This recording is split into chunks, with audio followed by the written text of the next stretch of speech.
Hi everyone, this is Sabir Khan. और ये महा टीटी के पेपर सेकंड का दूसरा पेपर आपके सामने, पेपर 2 दिसंबर 2014। तो पेपर सेकंड की जो सीरीज चली उसका ये सेकंड पेपर है और बाकी भी जल्दी आएंगे। तो स्टार्ट करते हैं। पहला क्वेश्चन है, थोड़ा क्वेश्चन अलग तरीके से दिया है। ये यही क्वेश्चन है पूरे क्वेश्चन पेपर्स में से जो जिसमें कुछ अलग क्वेश्चन है, कुछ ही क्वेश्चन है ऐसे 5-6 जो अलग तरीके से आएंगे। तो बहुत ईजी है, कुछ मुश्किल नहीं है। तो यहाँ पर ये जो यहाँ पर इसने जो डिटेल दी है, read the following conversation between the person indicated, then complete the blanks given in the reporting speech each by। अब रिपोर्टिंग स्पीच की बात कर रहा है, मतलब आपको इनडायरेक्ट बोल रहा है reporting speech by the choosing from the option given below. तो आपको इनडायरेक्ट करना है, इसको रिपोर्टिंग स्पीच करना है, मतलब डायरेक्ट और इनडायरेक्ट के केसेस आने वाले हैं। तो एक कन्वर्सेशन पढ़ना है। पहला है, hello can I speak to Garima. Phone call का कन्वर्सेशन है पूजा और स्नेहल के बीच में। तो पूजा कहती है, hello can I speak to Garima. Snehal, I am afraid she is not at home. May know who is speaking. Pooja, I am Pooja, I think you are Snehal. Please tell your mother that I will meet her at 5 PM sharp at coffee house. Snehal, okay aunty, I will tell her. तो पहला question है इसमें, Pooja ask over the telephone. अब यहाँ पर ये पूजा ask over the telephone, ठीक है। अब यहाँ पर पूछा उसने, पूजा आस्क। अब हमको सबको मालूम है कि आस्क जब रिपोर्टिंग वर्ब लगता है तो इंट्रोगेटिव सेंटेंस होता है, चाहे वो WH वर्ड का हो या फिर वो यस और नो टाइप का हो। तो दोनों में से कोई होगा, तो यस और नो टाइप का आगे दिया गया। और इनडायरेक्ट में हम क्या करते हैं, उसको असर्टिव बनाते हैं। यस और नो टाइप को क्या बनाते हैं, वर्बल को हम लोग उसको असर्टिव बनाते हैं। तो कंजक्शन हमेशा इफ़ और वेदर लगता है। तो नीचे सेंटेंस दिए हैं, देखो यहाँ पर if I can speak to Garima, देखो ऊपर एक सेंटेंस है, उसका इनडायरेक्ट करना है। तो यहाँ पर कैन आई स्पीक टू गरिमा, तो इसका डायरेक्ट करना है, क्योंकि यहाँ पे आस्क जब रिपोर्टिंग वर्ब आ गया तो ये बाकी सेंटेंसेस में पास्ट टेंस में आना पड़ेगा और उसको असर्टिव करना पड़ेगा। तो आई कुड होगा उसका, आई कुड। तो इफ़ शी और ही, आई का क्या होगा, शी होगा, क्योंकि इनडायरेक्ट स्पीच में हम लोग फर्स्ट पर्सन और सेकंड पर्सन को थर्ड पर्सन बनाते हैं। तो वहाँ पे शी हो जाएगा। तो आपका आंसर क्या आ गया, if she could speak to Garima. अब पूरा डायरेक्ट और इनडायरेक्ट समझाना पड़ता है इसमें, तो वो तो सेपरेट वीडियो में होगा, देखेंगे। तो 4 नंबर का आंसर है इसका। नेक्स्ट क्वेश्चन है, Snehal replied that her mother was not at home and wanted to no.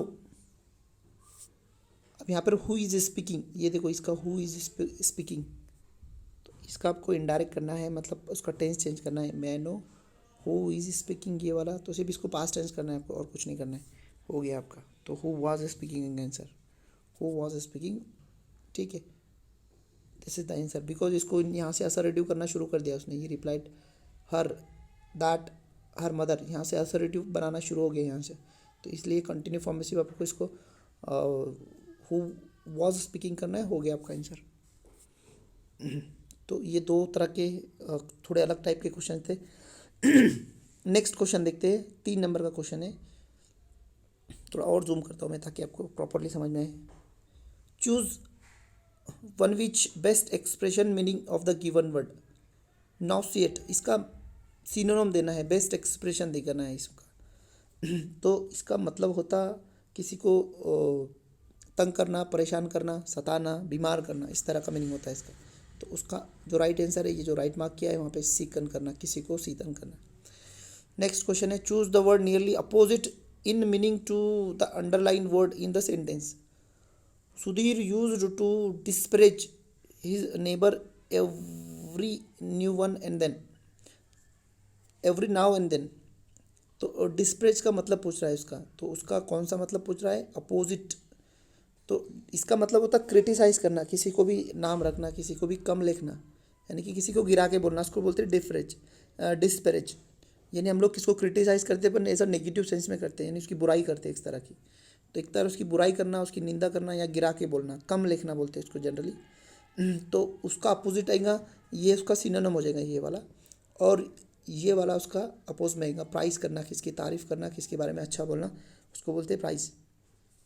ठीक है, नेक्स्ट क्वेश्चन है choose one which best expression the meaning of underline Adams. तो यहाँ पे इसका मीनिंग पूछना है क्या है। तो the pew had to look high and low before she could find her scooter key. इसका मतलब था एवरीवेयर। वाइड, नैरो और वाइड, और हाई और लो का मतलब होता है हर तरफ, चारों ओर।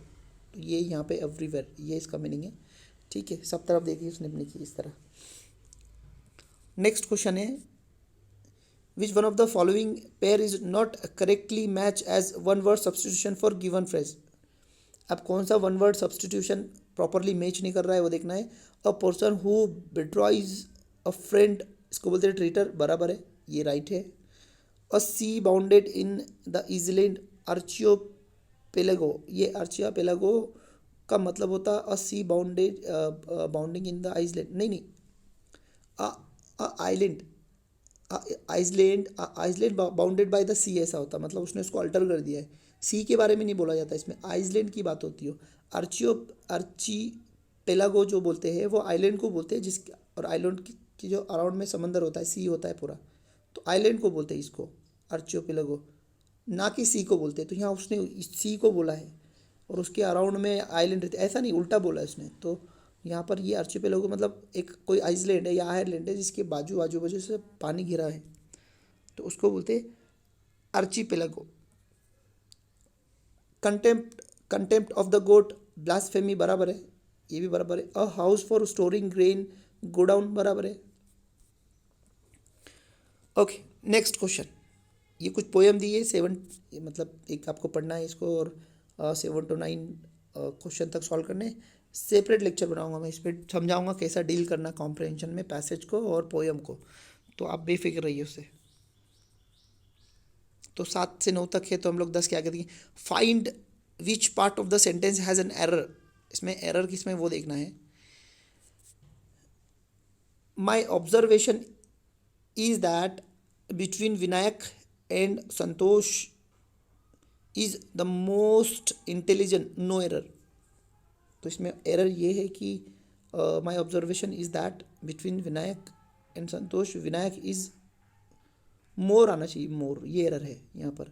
क्यों? क्योंकि जब दो लोगों में कंपैरिजन होती है तो एक तो पॉजिटिव डिग्री होती है, एक तो कंपेरेटिव डिग्री होती है, सुपरलेटिव डिग्री नहीं होती है। और ये सुपरलेटिव डिग्री का एग्जांपल मेंशन किया है यहाँ पर, मोर आना चाहिए था, मोर, तो मोस्ट कर दिया, इसलिए गलत हो गया। तो सी वाला आंसर बराबर है इसमें। ठीक है, next, in the given dialogue there are blank, each of them has been numbered, मतलब कुछ ब्लैंक के नीचे और उसमें वो खाली उसमें नंबर डाला है। The suitable expression has been mention against the number, वो नंबर के अगेंस्ट में कुछ सुटेबल एक्सप्रेशन है, मतलब कुछ लाइन दी नीचे। Choose the most suitable line, suitable alternative to fill in the blanks. तो मैं समझाता हूँ आपको क्या बोल रहे। तो यहाँ पर कहा गया इधर, हाँ ओके, ये है। तो यहाँ पर ये जगह जगह लाइन दी है, ये वाली लाइन दी है, और ये यहाँ पर स्टेटमेंट है, जो सही स्टेटमेंट चूज़ करना है लाइन की जगह पर हमको यहाँ पर, और ये क्वेश्चन नंबर है। तो यहाँ पर जो लाइन अप्रोप्रिएट बैठेंगी वो बिठाना है यहाँ पर। तो sir I feel out of sort now, थोड़ा इसको क्वेश्चन के साथ पढ़ेंगे तब समझ पाएंगे हम लोग शायद। ओके, तो स्टूडेंट बोल रहा है sir I feel out of sorts now, और अब इसमें अप्रोप्रिएट चूज़ करना है आपको 11 नंबर में। तो क्या है, प्लीज़ अलाउ मी आएगा, no, can I go out, no, will you please allow me, evening, may I leave early, क्या मैं जल्दी जा सकता हूँ, उसकी तबीयत ठीक नहीं है, तो क्या मैं जल्दी जा सकता हूँ, ऐसा इसका मतलब है। तो this is the right answer for that. तो मतलब यहाँ के ब्लैंक में आपको ये नंबर का सूटेबल टाइटल एक्सप्रेशन चूज़ करना है, इनमें से कोई एक 11 नंबर में से। अब नीचे 12 नंबर का दिया है, तो 12 नंबर में प्रॉपर चूज़ करना है। तो यहाँ पे देखते थोड़ा 12 नंबर को नज़दीक लेकर। स्टूडेंट बोल रहा है एक्चुअली, अब यहाँ पर आपको उसने क्या कहा है, and I think there may be a food poisons, I feel like vomiting. तो यहाँ पर अब 12 में से अप्रोप्रिएट चूज़ करना है। I am feeling strange, there is a serious problem, I have some stomach problem, I have some stoke problem. अब ये यहाँ पर बाकी चीज़ें लागू नहीं होती, इसको अगर पढ़ेंगे तो यहाँ लागू नहीं होती, क्योंकि ये सेंटेंस बहुत सारी चीज़ें इंडिकेट कर रहा है। तो वहाँ पर यही इंडिकेट होता है कि उसके पेट में दर्द है, ठीक है, क्यों हुआ, क्योंकि फूड पॉइजनिंग की वजह से पेट में दर्द हुआ। तो बाकी चीज़ें लागू नहीं होती यहाँ पर। आई एम फीलिंग स्ट्रेंज, तो इसकी वजह नहीं बताई यहाँ पे। अब यहाँ पे वजह मेंशन की तो हमको समझ में आ रहा है कि उसको स्टोमक है, क्योंकि उसको प्रॉब्लम हो रही ना, पेट में खाना पॉइजन हो गया तो उसको पेट में दर्द होगा। तो बराबर लॉजिक लगता है यहाँ पे इसका, तो इसलिए 3 नंबर का आंसर यहाँ पर बराबर है। 13 नंबर का देखना है। अब 13 नंबर का क्या है यहाँ पर, don't worry dash dash the poem is to take you home. तो अब यहाँ से क्या है alternative, there is a poem, I am seeking the poem to take, हाँ ये सही है। वहाँ वो है, वो तुम्हें लेके जाएगा नहीं, मैं उसको बुलाता हूँ क्योंकि क्लास में है ना। तो आई am seeking, sorry I am asking, मैं पूछता हूँ पोएम से, वो तुम्हें घर लेके जाएगा। तो पूछेगा ना, तो वहाँ बताएगा नहीं इसको, क्योंकि वो क्लास में हो लोग, तो हमें इंडिकेट होता है। तो यहाँ पर हमारा आंसर आता 2 नंबर का right answer. Okay, choose most correct alternative. अब इसमें से करेक्ट अल्टरनेटिव चूज करना है हमें। My house roof is leaking, देखो कभी भी नॉन लिविंग थिंग आएंगी ना तो उसका पोजीशन दिखाने के लिए ऑफ लगाकर बताना पड़ता है। जैसे रूफ ऑफ हाउस बताना पड़ेगा आपको, रूफ ऑफ हाउस है ना। जैसे leg, leg of chair, leg of chair, button of shirt, आपके शर्ट का बटन रहे तो बटन ऑफ। तो जब भी पोजीशन दिखाना है किसी नॉन लिविंग चीज़ है तब एपोस्ट्रोफ कभी नहीं लगता, वो लिविंग चीज़ के लिए लगता है ना, वो लिविंग के लिए ना। कबीर होम, रोहित बाइक, तो उसके लिए लगता है। जो लिविंग बींग है, जो जीने वाले, उनके लिए लगता है। जो जिनमें जान नहीं उनके लिए ऑफ का सहारा लेना पड़ता है। तो इसलिए ये पहला गलत हो गया आपका, ये वाला क्या हो गया, गलत हो गया। द रूफ ऑफ, ये देखो नीचे लिखा, इस तरह लिखना चाहिए, the roof of house is leaking, ये बराबर है। My house is out of repairs, तो ये रिपेयर्स जो है ना, तो रिपेयर जो है ऐसा नाउन है जो प्लूरल कभी नहीं होता, रिपेयर ही रहता, रिपेयर्स कभी नहीं होता। जैसे इन्फॉर्मेशन को आप इन्फॉर्मेशंस नहीं कर सकते वैसा, जैसे आप फर्नीचर को फर्नीचर्स नहीं कर सकते वैसा, तो ये रिपेयर ही रहेगा यहाँ पर। जैसे लगेजेस, लगेज को लगेजेस नहीं कर सकते वैसा। तो ऐसे कुछ नाउन होते हैं जो प्लूरल कभी नहीं होते, तो उसमें रिपेयर भी एक है, तो ये गलत है। सिर्फ बी आंसर बराबर है, तो B, only B is correct. तो यहाँ पर आपका ये गलत हो गया, ये भी गलत हो गया, ओनली बी इज राइट। तो आपका राइट आंसर ये है। Next question, pick out the most effective word for filling in the blank to make sentence meaningful complete, meaningfully complete. तो मतलब मीनिंगफुली कंप्लीट करना है हमको।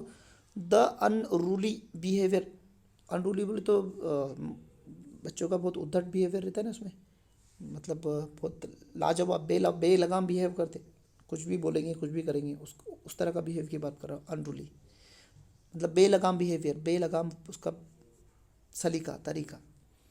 तो the ruly behaviour, unruly behaviour of the student their teacher, तो tempered, उसकी teacher को गुस्सा दिला देंगे, हाँ हो सकता है। क्लैश होगा नहीं, क्लैश नहीं, गुस्सा दिला सकते ना, उसके बिहेवियर से टीचर को गुस्सा होगा।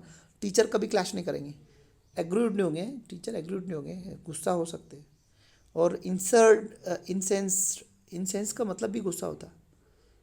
टेम्पर्ड होना मतलब गुस्सा हो जाना या भावुक हो जाना, अब ये दोनों एक ही जैसे मिलेंगे।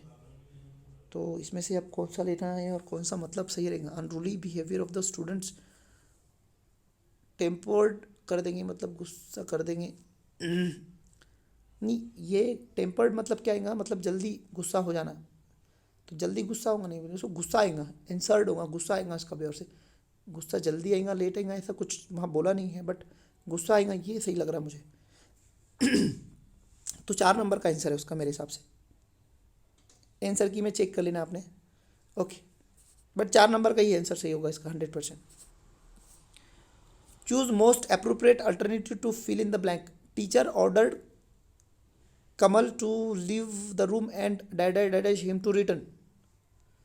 तो यहाँ पर आपको खाली जगह भरनी है। तो teacher order Kamal to leave the room, मतलब क्लासरूम छोड़ने के लिए बोला, एंड हिम टू रिटर्न मतलब मना किया रिटर्न आने से। तो स्टॉप किया नहीं, स्टॉप पहले गए ही नहीं, तो स्टॉप, अगर वो अंदर आ रहा है तो स्टॉप करता था। रिफ्यूज़ फॉरबिट बराबर है, ये वाला बराबर है, this is right answer for that. Forbid का फॉरबिट इसलिए है क्योंकि ये पास्ट टेंस पे है, क्योंकि ऑर्डर है ना, इनडायरेक्ट स्पीच हो गया है, तो ऑर्डर की वजह से यहाँ पे फॉरबिट नहीं फॉरवर्ड आएगा, तो फॉरवर्ड आएगा, तो this is the right answer, appropriate answer for that. Choose correctly spelled word, अब इसमें से करेक्ट स्पेलिंग पूछ रहा हूँ, सिंक्रोनाइज की स्पेलिंग पूछ रहा है, तो सिंक्रोनाइज में वाई आता है, सिंक्रोनाइज मतलब दो एक साथ दो चीज़ें होना, तो उसको बोलते हैं सिंक्रोनाइज, तो सिंक्रोनाइज मतलब ये वाला इसकी गलत है, वाई आता है इसमें, ये नहीं आता, synchronize, this is the right answer, ये गलत हो गया स्पेलिंग, और ये क्रोमाइज नहीं आता, सिंक्रोनाइज आता, और सिंक्रो यहाँ पर सी एच यच बोल दिया उसने, ये गलत है, ये राइट आंसर है। Choose most appropriate alternative, he neglects attending the church though dad's church is only few yard from his house। तो अटेंडिंग आ गया, तो मतलब आर्टिकल लगाना है, तो अटेंडिंग आ गया, मतलब ये आपका आ गया जीरन आ गया, जीरन के बाद में आर्टिकल नहीं आते हैं, जीरन के बाद आर्टिकल नहीं आते, इसलिए आपको यहाँ पर आर्टिकल लगाने की ज़रूरत नहीं है, ठीक है। कोई आर्टिकल, जीरन मतलब वो होता है जो वर्ब को आईएनजी लग जाता फॉर्म, बट वो एक्शन नहीं दिखाता, किसी का कंटिन्यू फॉर्म नहीं दिखाता, कुछ और काम कर सकता है, वो नाउन हो सकता है, एडजेक्टिव हो सकता है, वटेवर, मोस्टली नाउन होता, तो नाउन होगा, उसको आईएनजी लगेगा, मतलब वर्ब का काम नहीं करेगा, वो कुछ और काम करेगा और उसको आईएनजी रहेगा, तो तब उसको जीरन बोलते हैं, और उसके बाद आर्टिकल नहीं आते हैं, तो इसलिए ये यहाँ पे आर्टिकल नहीं, खाली रहेगा। द चर्च, दो द चर्च, अब यहाँ पे चर्च हमारे नोन हो गया, पहचान का हो गया, तो इसलिए द लगेगा, तो नो आर्टिकल और द आएगा आर्टिकल, तो यहाँ पर कौन सा पहले ऑप्शन बराबर है, this is the right answer for this question. Choose appropriate alternative, a man of honor adheres denies his conviction even if others jeer denies him, तो a man of honour adheres to his conviction, मतलब direct कर रहा है ना, other मतलब वो अपने conviction को चिटका रहेगा, है ना। अ मैन ऑफ ऑनर मतलब अच्छा इंसान रहेगा, अगर उसमें कुछ कन्विक्शन हो तो उसको चिटका रहेगा ना, अदर तो उसकी डायरेक्शन कर रहा हो, हिज अदर मतलब डायरेक्ट कर रहा हो, तो टू होएगा, अदर टू हिज कन्विक्शन मतलब वो उसके अदर को चिटका रहेगा, वैसे उसे मान लेगा, मानेगा, समझेगा, तो यहाँ पर टू होएगा, इवन अदर्स जीर टू एट हिम, एट आएगा, एट, तो ये वाला आंसर है, this is the right answer.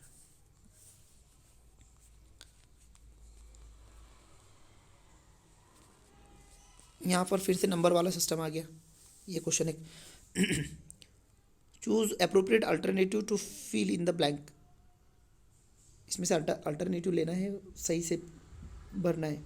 Who डाइडेड such a behaviour by you were taught, यहाँ क्वेश्चन आ गया, तो ये क्वेश्चन पैटर्न आना चाहिए, तो हु के बाद हेल्पिंग वर्ब आना चाहिए कोई भी हाल में, तो ये वाला कट हो गया पहले आपका, ये वाला भी पहले ही कट हो गया, तो सवाल ही नहीं उठता। तो वेर बिंग टाउट और वेर यू बिंग टाउट, अभी पैसिव वॉइस का सेंटेंस करना है तो पैसिव वॉइस करना है, तो ये वाला बराबर है, क्योंकि सिंपल पास्ट टेंस का पैसिव वॉइस बराबर है, और यू वेर हैव बीन लग गया, मतलब हैव आना चाहिए था, ये नहीं आना चाहिए था, तो तब वो बराबर रहता, तो इसलिए ये गलत हो गया, this is the accurate answer for that. In the following passage there are blanks of the each of them has been numbered, पहले जैसे ही लग रहा, the appropriate alternative has been mention against the number, choose the correct alternative to fill the blanks, वो पहले जैसे ही है same, आपको यहाँ से अप्रोप्रिएट चूज़ करना है बराबर। तो पहला क्या बढ़ाओ, interview are very important for all of us, we must face interviews with the confident, there is dash any person who at one time or the other has not faced an interview situation, while interview are a day-to-day experience for the people who dash with other in their daily course। तो पहले पढ़ेंगे हम लोग 21 number का, तो क्या आ सकता है यहाँ पे, 21 नंबर को सामने रख के पढ़ेंगे ना, तो interview are very important for all of us, we must face the interview with the confidence, there is perhaps hardly probably or possibly, तो there is any person, hardly any person आएगा, hardly any person, hardly any person who at one time or the other has not faced an interview with the situation, तो hardly आएगा, hardly the right answer for that. Next पढ़ेंगे हम लोग 22 number का। While interview are a day to day experience for the people who डैडेश with other, तो क्या आएगा विश अदर, तो इंट्रैक्ट आएगा, इंट्रैक्ट, और रिस्पॉन्ड नहीं आएगा, कॉन्सन नहीं आएगा और ये नहीं आएगा, interact is the right answer. जो इंट्रैक्शन करते हैं ना उसको डे एक्सपीरियंस आएंगे ना, इंटरव्यू का डे टू डे एक्सपीरियंस आएगा, जो ज़्यादा इंट्रैक्ट करते हैं दूसरे लोगों से। तो 22 नंबर का एक राइट आंसर है। Pranesh is afraid of marriage, his family think that he is suffering from, जिसको शादी का डर लगता उसको क्या बोलते हैं, तो उसको बोलते हैं गेमोफोबिया। जिसको शादी का डर लगता है इसको बोलते हैं गेमोफोबिया। ये सब मैं बताता आपको, पर ये थोड़े अश्लील टाइप के, तो आप खुद सर्च कर लेना, तो मैं सिर्फ इस पर लिमिट कर लेता उसको। तो ये इसका असली मैसेज, जिसको शादी से डर लगता है उसको बोलते हैं गेमोफोबिया। ओके, शादी भी एक गेम ही है। Name of the figure of speech in the following line, failure are the pillar of success, तो ये कौन से टाइप का फिगर ऑफ स्पीच है, तो पैराडॉक्स, हाइपरबोल, ऑक्सीमोरोन और यूफेमिज्म। यूफेमिज्म मतलब अच्छा बोलना। देखो पैराडॉक्स मतलब होता कि कॉन्ट्ररी चीज़ें बताना, कॉन्ट्ररी एक चीज़ के कॉन्ट्ररी बताना, बट कॉन्ट्ररी कैसा बताने का, इस फॉर्म में ये जैसा है, जैसे failure are the pillar, failure is a first step of success, failure are the pillar of the success, ignorance is a life. तो मतलब क्या करता, दोनों चीज़ों को क्या करता, दो को सिचुएशन को क्या करता, वो कॉन्ट्राडिक्ट करता, सिचुएशन को कॉन्ट्राडिक्ट करता है यहाँ पर। तो इग्नोरेंस इज़ अ लाइफ और failure is a first step to success, या failures are the pillar of the success. तो इस तरह के क्या करता, दो अल्फाज क्या करता, कॉन्ट्रास्ट वाले दो शब्द या कॉन्ट्रास्ट सिचुएशन को बताता है यहाँ पर। तो फेलर और सक्सेस के बारे में बात कर रहा है, तो इस तरह के अल्फाज आते तो वो पैराडॉक्स में आते।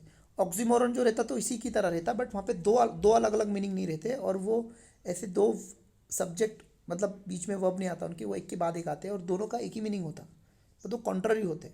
जैसे जोरॉक्स ओरिजिनल कॉफ़ी, आप बोलते ना ओरिजिनल कॉफ़ी लेके आ, तो एक के बाद आते, तो ओरिजिनल कॉपी, तो इसको बोलते हैं ऑक्सीमोरन। अब ओरिजिनल है कि कॉपी है, अगर कॉपी है तो ओरिजिनल कैसा, और ओरिजिनल हुआ तो कॉपी नहीं होता है, तो इसको बोलते हैं ऑक्सीमोरन। या फिर ओपन सीक्रेट, ओपन भी है और सीक्रेट भी है, ओपन है तो सीक्रेट कैसा, ओपन है और सीक्रेट है, ओपन सीक्रेट, तो इसको बोलते हैं ऑक्सीमोरन। ये एक के बाद ही आते। Clearly confused, open secret, original copy, natural acting. अब नेचुरल है तो एक्टिंग कैसा एक्टिंग, तो ये ऑक्सीमोरन में आते हैं। पैराडॉक्स में भी इसी तरह के अल्फाज रहते हैं, बट वो सिचुएशन को कॉन्ट्राडिक्ट करता है और वो एक के साथ एक नहीं आते और उनका अलग अलग मतलब रहता।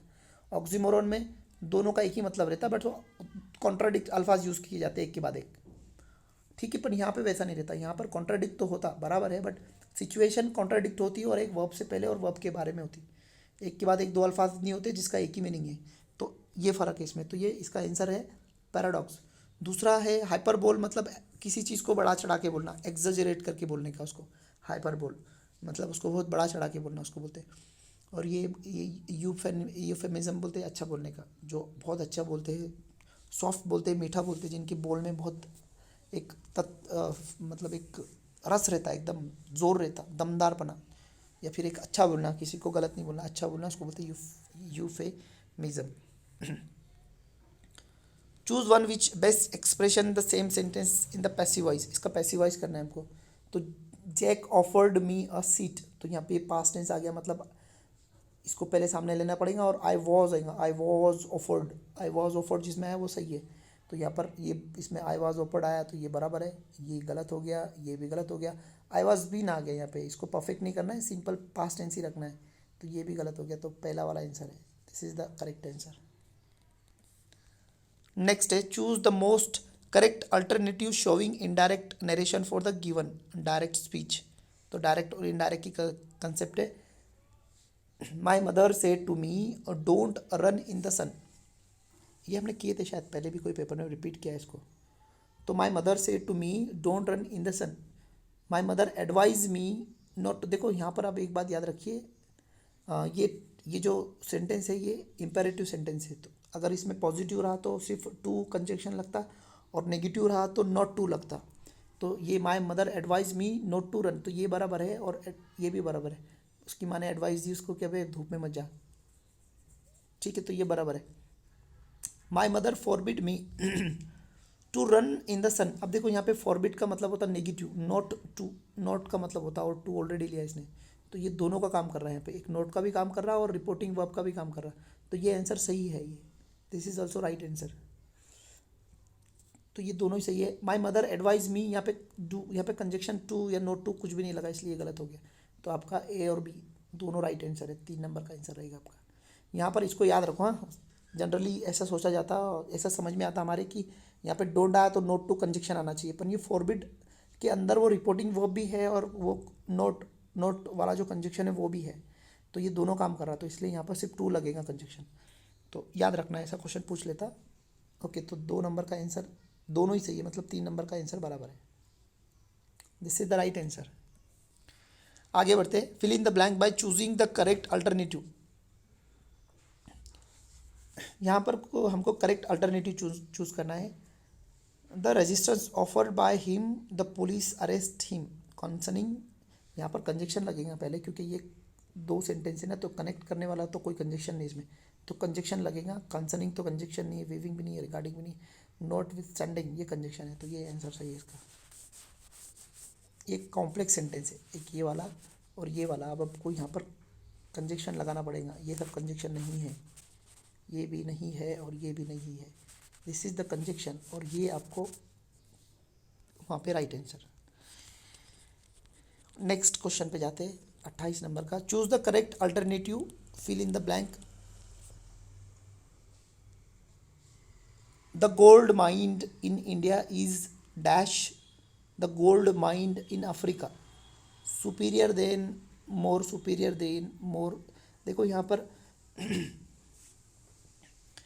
याद रखो, यहाँ पर है ना 2 चीज़ों में कंपैरिजन हो रही है, तो 2 चीज़ों में कंपैरिजन जब होती है तो कंपेरेटिव डिग्री या फिर पॉजिटिव डिग्री आती है, तो यहाँ पर सब कंपेरेटिव डिग्री के एग्जाम्पल है, तो यहाँ पर सुपीरियर देन आंसर आएगा, superior then.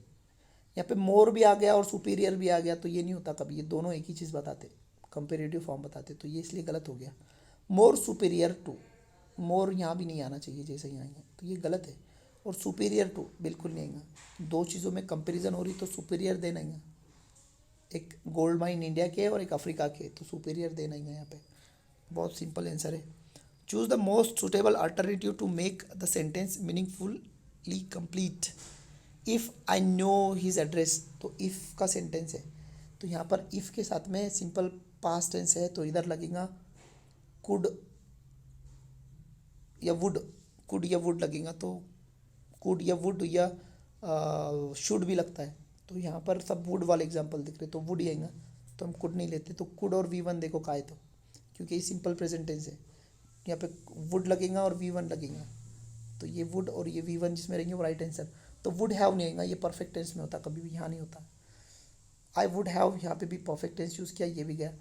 I would give, this is the right answer, क्योंकि ये सिंपल पास्ट टेंस, तो दूसरा जो सेंटेंस इफ़ के साथ सिंपल पास्ट टेंस रहा, तो दूसरा भी पास फॉर्म आता, एक तो शाल का शुड हो जाएगा, विल का वुड हो जाएगा, कैन का कुड हो जाएगा, मे का माइट हो जाएगा, तो यहाँ पर तीसरे नंबर का आंसर बराबर है। Which one of the following is correct? A summon has been serve on him, a summons have been serve on him, और a summons has been serve him. Okay okay, ये थोड़ा legal type का है, अब ये हम lawyer लोग हैं तो हमको समझ में आ जाता है ये क्या है, हमें समझ में आएगा। ये देखो समन्स 2 तरह के रहते हैं, एक समन्स रहता जो लेटर टाइप भेजा जाता है उसको समन्स बोलते हैं, प्लूरल रहता, वो प्लूरल लिखा जाता, प्लूरल नहीं रहता, ये जो दिख रहा है ना प्लूरल, तो एक लेटर लिखा जाता है कोर्ट से, या कोर्ट या पुलिस स्टेशन, अक्सर पुलिस कोर्ट ही बुलाती है समन्स, तो समन्स भेजती, तो लेटर लिख के भेजती है, तो वो समन्स होता है, तो प्लूरल होता है, हालांकि उसका प्लूरल नहीं होता है, उसको लिखा प्लूरल जाता है, वो सिंगुलर ही होता है समन्स जो लिख कर भेजा जाता है।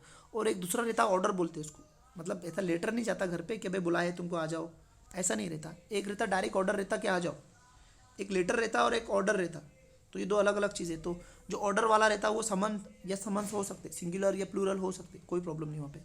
बट जो लिख के भेजा जाता है समन्स बुलावा, है ना, जो अक्यूज रहता है या लॉयर रहता है या जो कंसर्न, उसे केस से रिलेटेड कंसर्न इंसान रहता है ना, उसको बुलाने के लिए, तो वहाँ पर समन्स भेजा जाता है, जो लिखा सिंगुलर प्लूरल रहता बट होता है सिंगुलर।